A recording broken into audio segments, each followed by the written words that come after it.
Hello everyone, मैं राज भंडारी आप सबका स्वागत करता हूं अपने चैनल इलेक्ट्रिकल अड्डा में। आज जो मैं आप सबके सामने नेक्स्ट वीडियो लेके आया हूं, लेके आया हूं स्वप्रेरण यानी सेल्फ इंडक्शन किसको बोलते हैं। ठीक है, तो जैसे नाम से पता चल रहा है यानी सेल्फ मतलब अपने आप ही, इंडक्शन मतलब कुछ चीज उत्पन्न होना, जैसे करंट या वोल्टेज। ठीक, तो उसी को हम सेल्फ इंडक्शन बोलते हैं यानी स्वप्रेरण बोलते हैं।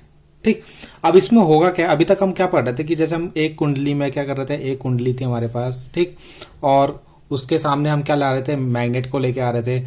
और मैग्नेट को लेके आने पे क्या हो रहा था, फ्लक्स जब इससे टच हो रहा था तो इससे टच होने से क्या हो रहा था, इसमें एक करंट इंड्यूस हो जा रहा था। ठीक है, यानी मैग्नेट को इसके पास लेके आ रहे थे या दूर ले जा रहे थे, तो यहाँ पे इस कॉइल में करंट उत्पन्न हो रहा था। तो यहाँ पे मैग्नेट के कारण हो रहा था आपका इस कॉइल में करंट उत्पन्न। ठीक, अब स्वप्रेरण में क्या होगा, जैसे मान लो आपके पास कोई कॉइल है। ठीक, जैसे मान लो मैंने एक कॉइल बनाई। ठीक, ये ऐसे एक कॉइल बनाई और इसको मैंने यहां से बैटरी से कोई करंट दी, सपोज यहां से।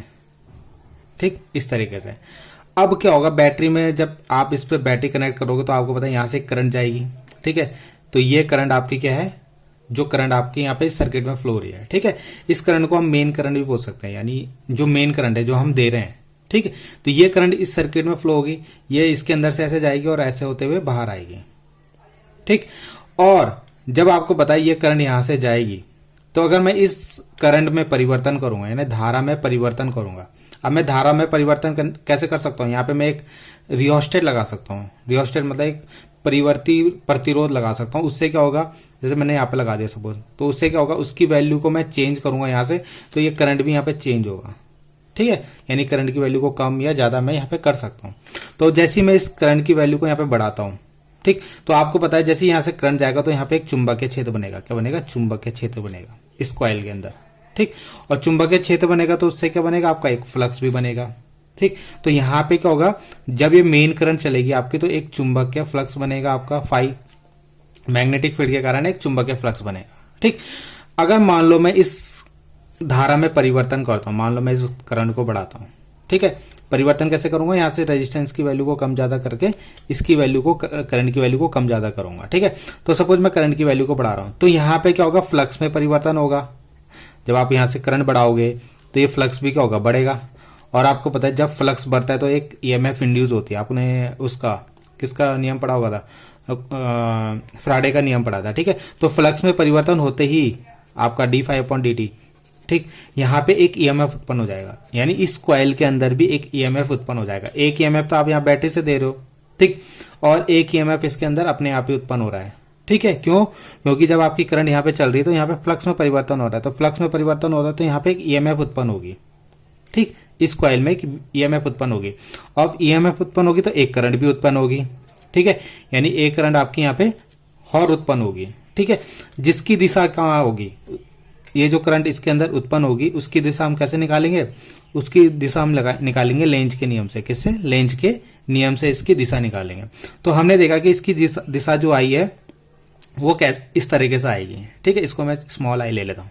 ठीक, तो ये जो करंट होगी ये क्या होगी, इसके विपरीत दिशा में होगी, या जो ये आपकी जो मेन करंट है ना, ये वाली करंट वो तो ऐसे चल रही है, और जो आपकी इसके अंदर इंड्यूस हो रही है यानी प्रेरित जो विद्युत वाहक बल है। ठीक है, यानी जो यहाँ पे ये वाला जो विद्युत वाहक बल था ई, या जो यहाँ पे विद्युत वाहक बल बोलो या करंट बोलो आई, जो उत्पन्न होगा इसकी विपरीत दिशा में होगा। वो किसने बताया, लेंज ने बताया। ठीक है, तो यानी जब आप करंट बढ़ा रहे हो तो क्या हो रहा है, उससे फ्लक्स में परिवर्तन हो रहा है, फ्लक्स में परिवर्तन हो रहा है तो इसके अंदर एक ईएमएफ उत्पन्न हो रहा है, ईएमएफ उत्पन्न हो रहा है तो एक करंट भी उत्पन्न हो रही है जिसकी दिशा कहाँ है, विपरीत दिशा में उत्पन्न हो रहा है, जिसको किसने बताया, लेंज ने बताया। ठीक है, किसके विपरीत, मेन करंट जो आपकी यहां से करंट जा रही है बैटरी से, उसके विपरीत उत्पन्न हो रहा है। ठीक है, तो ये जो ईएमएफ उत्पन्न होता है ना, इसी को हम क्या बोलते हैं, बैक ईएमएफ बोलते हैं, विरोधी विद्युत वाहक बल। बैक मतलब अपोजिट डायरेक्शन में हो रहा है ना, है ना। आपका ये वाला ईएमएफ तो आगे की तरफ जा रहा है और ये क्या हो रहा है, पीछे की तरफ उत्पन्न हो रहा है इसका, तो इसी को हम बैक ईएमएफ भी बोलते हैं। ठीक है, तो क्या हो रहा है, धारा में परिवर्तन करने से क्या हो रहा है, इस कुंडली के अंदर अपने आप ही एक क्या हो रहा है, विद्युत वाहक बल उत्पन्न हो रहा है, एक करंट उत्पन्न हो रही है। ठीक है, इसी को हम बोलते हैं स्वप्रेरण। क्या बोलते हैं, स्वप्रेरण, मतलब इसी कुंडली में अपने आप ही एक विपरीत करंट उत्पन्न हो जा रही है या विपरीत ईएमएफ उत्पन्न हो रहा है, इसी को बोलते हैं हम स्वप्रेरण। अब ये तो मैंने बताया जब करंट को बढ़ा रहे हो। ठीक है, ऐसी आप ये भी हो सकता है इसमें कि करंट की वैल्यू को कम हो रही होगी। ठीक है, जैसे मान लो एक कॉइल है, ठीक, यहाँ पे आपने बैटरी लगाई है, ठीक, इस तरीके से। अब सपोज आपने जो करंट बढ़ाया था अब वो आप कम कर रहे हो, क्या कर रहे हो, कम कर रहे हो, ठीक है। तो अब क्या होगा, अब जब आप करंट को कम कर रहे हो, यहाँ पे करंट तो ऐसे ही जाएगा, अब करंट की वैल्यू को आप कम कर रहे हो, तो अब की बार जो इसके अंदर ईएमएफ उत्पन्न होगा, ठीक है, या करंट उत्पन्न होगा, वो उसी की दिशा में होगा। यानी जो एक करंट उत्पन्न होगा ना इसकी यहाँ पे, वो जो मेन करंट है ना, जो मेन करंट आपकी आई वो इस डायरेक्शन में, तो ये जो उत्पन्न करंट है, ठीक है, ये भी क्या होगा, इसी की दिशा में उत्पन्न हो जाएगा। ये भी किसने बताया, आपका लेंज ने। यानी अगर आपकी करंट कम हो रही है तो सेम डायरेक्शन में उत्पन्न होगा, अगर आपकी करंट बढ़ रही है तो विपरीत दिशा में उत्पन्न होगा, ठीक है। तो यानी अगर ये कम हो रहा है तो उसको बढ़ाने की कोशिश करेगा, और अगर बढ़ रहा है तो उसको कम करने की कोशिश करेगा, ठीक है।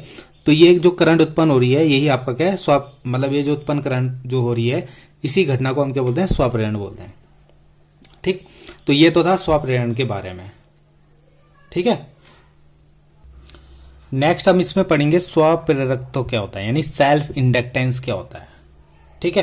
तो इसमें हमें क्या समझना है, जैसे हमने यहाँ पे क्या है, कॉइल थी हमारी, और इस कॉइल में हम आई करंट दे रहे थे, क्या कर रहे थे, आई करंट दे रहे थे।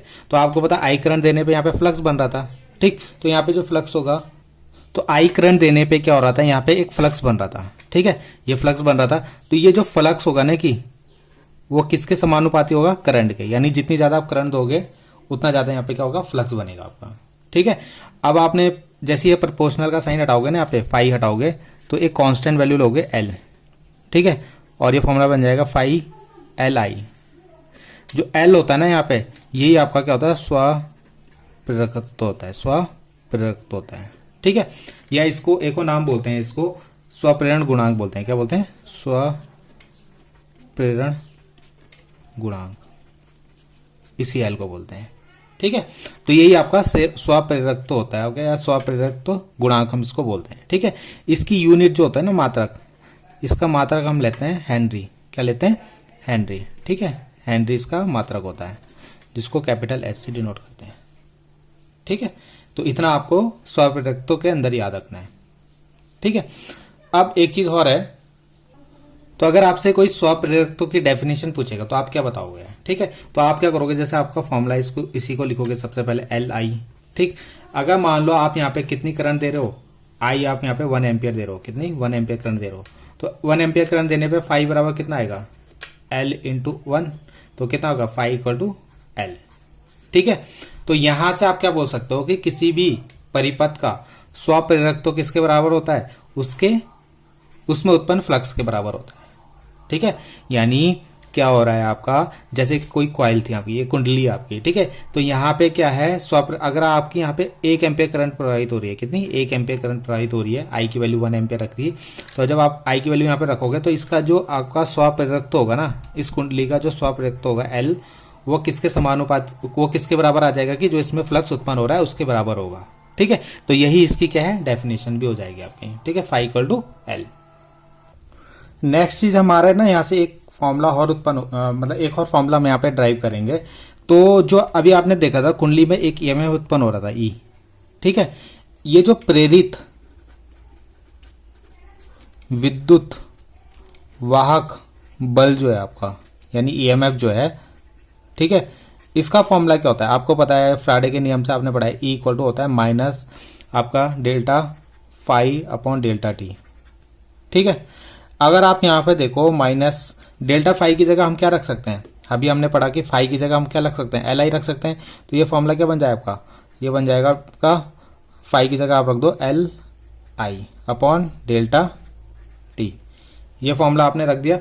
अब इसको आप कैसे लिख सकते हो, E equal to minus L तो कांस्टेंट है तो बाहर आ जाएगा, तो यह बन जाएगा आपका क्या, डेल्टा आई अपॉन डेल्टा, एक मिनट आपको दिख रहा है, डेल्टा आई अपॉन डेल्टा टी, ठीक है।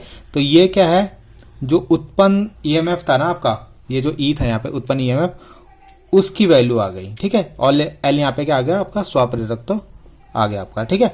तो यानी यहाँ पे क्या है, आपका करंट को चेंज करने पे, यानी D I upon D T, मतलब करंट में परिवर्तन करने से यहाँ पे क्या हो रहा है, ईएमएफ उत्पन्न हो रहा है, और वो क्या होता है, अपोजिट होता है। देखो माइनस का साइन आ रहा है और अपोजिट डायरेक्शन में उत्पन्न होता है, ठीक है। तो यहां से आप स्वप्रेरकत्व गुणांक इसकी वैल्यू भी निकाल सकते हो एल की, तो क्या आएगा, ये चले जाएगा ई के डिवाइड में, ठीक है। तो माइनस ई डेल्टा आई अपॉन डेल्टा टी, तो ये फॉर्मूला भी आप इसमें रख सकते हो, ये ठीक। तो ये फॉर्मूला आपका इसके ऊपर न्यूमेरिकल आते हैं, ठीक है। तो ये फॉर्मूला इंपॉर्टेंट फॉर्मूला है। बाकी मैंने स्वप्रेरित गुणा, आपको स्वप्रेरित गुणा किया, स्वप्रेरित के बारे में बता दिया, और स्वप्रेरण क्या होता है ये भी हमने इसमें समझ लिया, ठीक है। तो आई होप आपको ये वीडियो समझ में आई होगी। तो प्लीज कोई भी अगर दिक्कत हो कमेंट कीजिएगा। मैं आपको जो इंपॉर्टेंट जो है ना एग्जाम में, किसी भी बोर्ड से हो आप, हिंदी मीडियम से हो, ठीक है, या आप यूपी बोर्ड से हो, उत्तराखंड बोर्ड से हो, या हिंदी मीडियम या इंग्लिश मीडियम कहीं से भी हो, तो ये जो इंपॉर्टेंट है आपका जो सेल्फ इंडक्टेंस मैंने पढ़ाया, इसके बाद मैं आपका म्यूचुअल इंडक्टेंस पढ़ाऊंगा, यानी आपका अन्योन्य प्रेरण पढ़ाऊंगा, वो बहुत इंपॉर्टेंट है एग्जाम व्यू से, ठीक है। तो आई होप आपको ये समझ में आएगा। Thank you.